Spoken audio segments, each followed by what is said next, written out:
Assalamualaikum warahmatullahi wabarakatuh.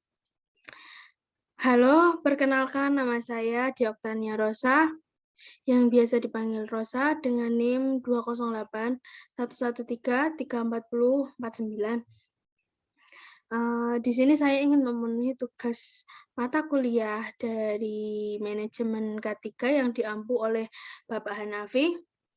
Nah, di sini saya akan menjelaskan tentang dampak dan kerugian akibat kecelakaan kerja.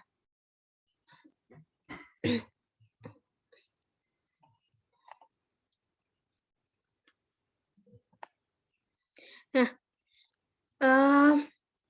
menurut International Labour Organization atau ILO, kesehatan keselamatan kerja atau Occupational Safety and Healthy adalah meningkatkan dan memelihara derajat tertinggi semua pekerja, baik secara fisik, mental, dan kesejahteraan sosial di semua jenis pekerjaan.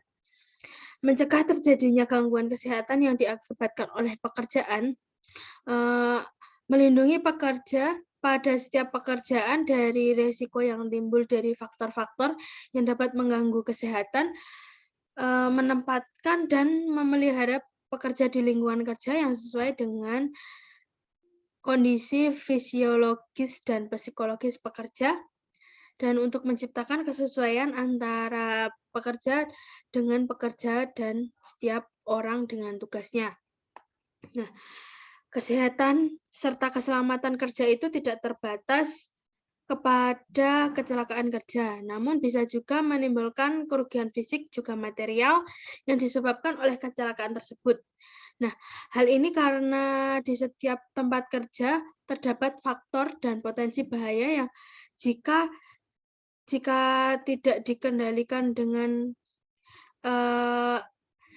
baik, maka dapat menimbulkan kerugian yang sangat besar. Nah, merasa tidak aman, kondisi tersebut disebabkan oleh beberapa hal, yaitu peralatan yang tidak layak digunakan, kebakaran di tempat yang berbahaya, bangun keamanan yang tidak cukup standar, terkena kebisingan, terkena radiasi, pencahayaan, dan ventilasi suhu tidak mencukupi. Nah, kondisi suhu juga berbahaya, sistem dan sifat peringatan dini yang berlebihan, pekerjaan yang berpotensi bahaya.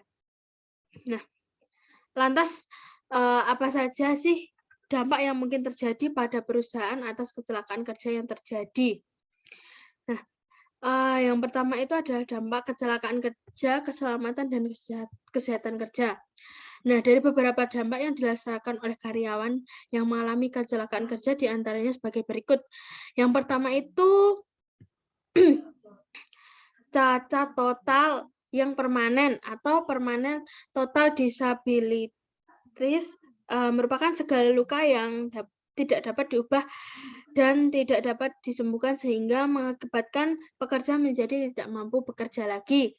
Nah, yang kedua itu yaitu cacat total atau cacat total yang tidak permanen atau temporary total disabilities.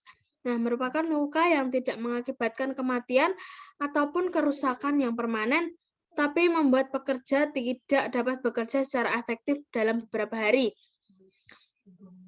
Nah, perlindungan yang dibutuhkan karyawan yang memiliki tujuan agar karyawan dapat melaksanakan pekerjaan dengan perasaan sehat, aman, dan nyaman, sehingga nantinya akan sangat berpengaruh terhadap peningkatan kinerja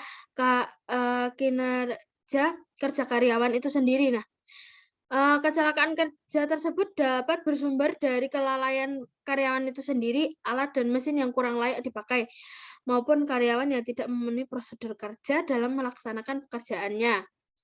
Nah, tidak sedikit karyawan yang mengalami kecelakaan kerja menimbulkan sebuah dampak yang besar bagi kehidupannya atau yang paling parah akan menyebabkan kematian bagi karyawan itu sendiri. Nah, yang kedua yaitu kerugian akibat kecelakaan kerja. Nah,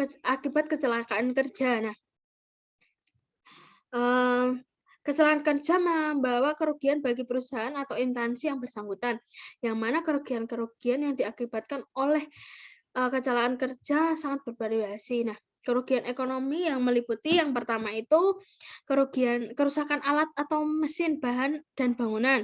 Yang kedua yaitu biaya pengobatan dan perawatan. Yang ketiga tunjangan kecelakaan kerja. Yang keempat jumlah produksi dan mutu berkurang. Yang kelima yaitu kompensasi kecelakaan. Dan yang terakhir penggantian tenaga kerja yang mengalami kecelakaan. Nah, dengan demikian menjadi jelas bahwa suatu kecelakaan kerja itu tidak saja merugikan perusahaan atau instansi yang bersangkutan secara ekonomis, namun juga kerugian bersifat sosial. Nah, selanjutnya yaitu ini, biaya yang timbul sebagai akibat kecelakaan yang disebut dengan biaya gunung es seperti gambar yang saya tampilkan. Nah, yang dimaksudkan biaya langsung yang digambarkan oleh bongkahan es yang terlihat di atas permukaan laut, sedangkan biaya yang tidak langsung digambarkan sebagai bongkahan gunung es yang berada di bawah permukaan laut.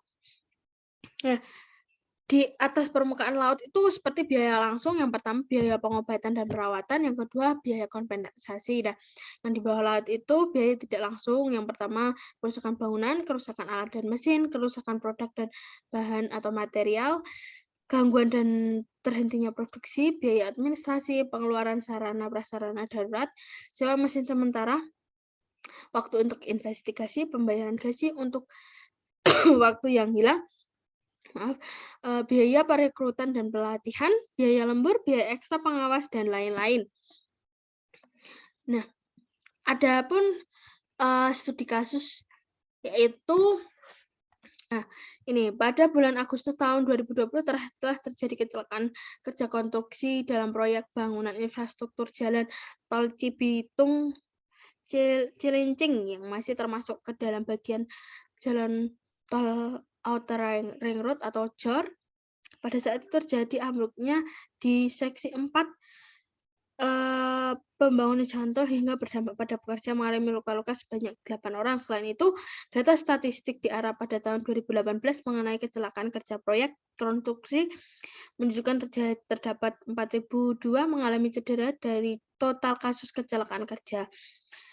7.776, sementara yang mengalami cedera cacat permanen sebanyak 386 dan 3.372 lainnya mengalami cedera yang masih dalam perawatan. Nah, kecelakaan kerja yang terjadi tersebut tidak hanya berdampak pada aktivitas proyek, namun juga berdampak pada pengeluaran biaya seperti biaya keterlambatan proyek, biaya kompensasi dari korban kecelakaan, biaya lembur karyawan karena terdapat pekerja tambahan maupun yang tertunda, serta biaya untuk membeli bahan-bahan atau material tambahan yang dibutuhkan. Selain itu, dampak besar yang dapat terjadi karena adanya kasus kecelakaan kerja pada proyek, yaitu dihentikannya atau ditundanya pembangunan konstruksi dengan waktu yang tidak tertentu, yang pastinya akan menelan lebih banyak biaya karena keterlambatan penyelesaian proyek kerja tersebut.